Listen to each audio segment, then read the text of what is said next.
कभी जो देश पाकिस्तान के साथ खड़ा नजर आता था, आज वो भारत के साथ रिश्ते सुधारने की कोशिश कर रहा है। आखिर अचानक ऐसा क्या बदल गया कि तुर्की जो कल तक दूरी बनाए हुए था, आज नई दिल्ली की ओर दोस्ती का हाथ बढ़ा रहा है। नई दिल्ली की एक अहम बैठक ने इस पूरे सवाल को फिर से चर्चा में ला दिया।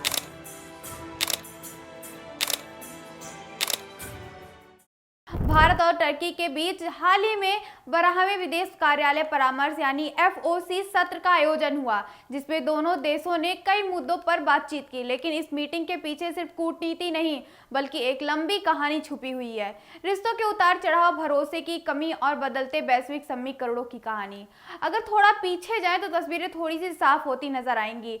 बीते समय में पाकिस्तान के साथ तुर्की का झुकाव काफी स्पष्ट रहा। कश्मीर मुद्दे पर टर्की के बयान और ऑपरेशन सिंदूर के दौरान पाकिस्तान को समर्थक देने की खबरों ने भारत और तुर्की के रिश्तों में खटास पैदा कर दी। भारत में इसको लेकर नाराजगी भी देखने को मिली और कई जगहों पर तुर्की के खिलाफ बायकॉट की भावना भी बन गई। लेकिन अब वही टर्की भारत के साथ रिश्तों को सुधारने की कोशिश में लगा हुआ है। तो सवाल ये उठता है कि ये बदलाव अचानक क्यों हुआ। सबसे पहले बात करते हैं हालिया बैठक की। नई दिल्ली में हुए इस 12वें FOC सत्र में दोनों देशों ने व्यापार, निवेश, तकनीकी, ऊर्जा, पर्यटन, शिक्षा और सांस्कृतिक सहयोग जैसे कई क्षेत्रों पर चर्चा की।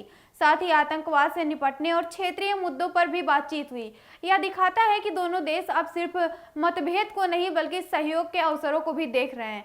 अब असली वजह समझते हैं कि तुर्की भारत के करीब क्यों आना चाहता है। सबसे बड़ा कारण है आर्थिक जरूरत। भारत और टर्की के बीच करीब 10 अरब डॉलर का व्यापार होता है, लेकिन इसमें भारत का पलड़ा भारी है, क्योंकि भारत ज्यादा निर्यात करता है, यानी तुर्की को व्यापार घाटा हो रहा है। ऐसे में टर्की चाहता है कि भारत के साथ व्यापार बढ़े, निवेश आए और संतुलन बेहतर हो। दूसरा कारण है वैश्विक प्रभाव। आज इंडिया दुनिया की तेजी से बढ़ती अर्थव्यवस्था में से एक है। भारत का असर अब सिर्फ एशिया तक सीमित नहीं, बल्कि वैश्विक मंचों पर भी बढ़ रहा है। ऐसे में टर्की चाहता है कि वह भारत के साथ संबंध सुधार कर एशिया में अपनी स्थिति को मजबूत करे। तीसरा बड़ा कारण है पर्यटन और जनसंपर्क। ऑपरेशन सिंदूर के बाद भारत में तुर्की को लेकर नाराजगी बढ़ी और जिसका असर पर्यटन पर भी पड़ा। भारतीय पर्यटक टर्की जाने से कतराने लगे। टर्की के लिए एक बहुत बड़ा नुकसान था, क्योंकि भारत से आने वाले पर्यटक उसकी अर्थव्यवस्था के लिए एक महत्वपूर्ण हिस्सा माने जाते हैं। चौथा बड़ा कारण है तकनीकी और निवेश। टर्की भारत से निवेश आकर्षित करना चाहता है, खासकर टेक्नोलॉजी, इंफ्रास्ट्रक्चर और इनोवेशन जैसे क्षेत्रों में। भारत का स्टार्टअप इकोसिस्टम और डिजिटल ग्रोथ भी टर्की के लिए आकर्षण का केंद्र है। अब एक और जरूरी सवाल यह है कि क्या टर्की ने अपनी पुरानी नीति बदल दी है? सीधा जवाब है पूरी तरह अभी नहीं। अंतर्राष्ट्रीय राजनीति में देश अक्सर अपनी जरूरतों के हिसाब से एक कदम उठाते हैं।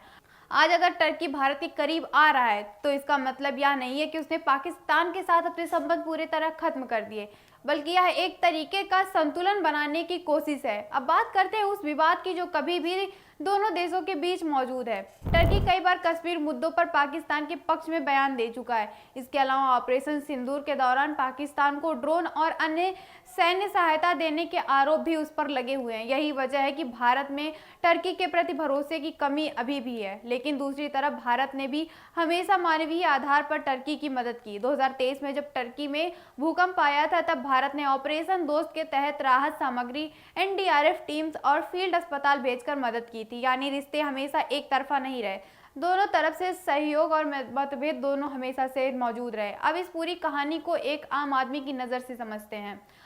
आप अपने आसपास के रिश्तों को देखिए, कभी दोस्त से झगड़ा होता है और कभी फिर से बात शुरू हो जाती है। वही हाल देश के बीच भी है।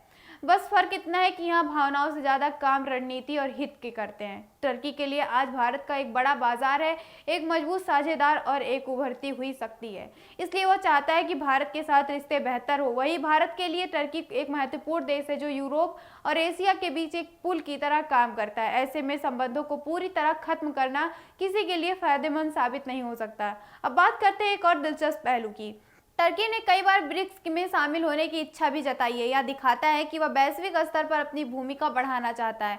लेकिन भारत ने कुछ मौकों पर इसके खिलाफ रुख अपनाया, जिससे रिश्तों में तनाव देखने को मिला। लेकिन जब दोनों देश बातचीत के टेबल पर वापस आए हैं, तो ये संकेत दिया है कि दोनों पक्ष भविष्य को लेकर एक नया रास्ता तलाशना चाहते हैं।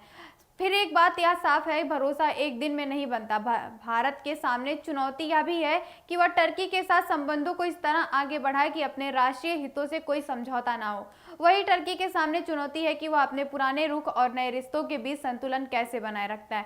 जरा सोचिए, अगर टर्की सच में भारत के साथ रिश्ते मजबूत करता तो क्या यह सिर्फ व्यापार तक सीमित रहता या फिर एक बड़े रणनीतिक बदलाव की शुरुआत होगी।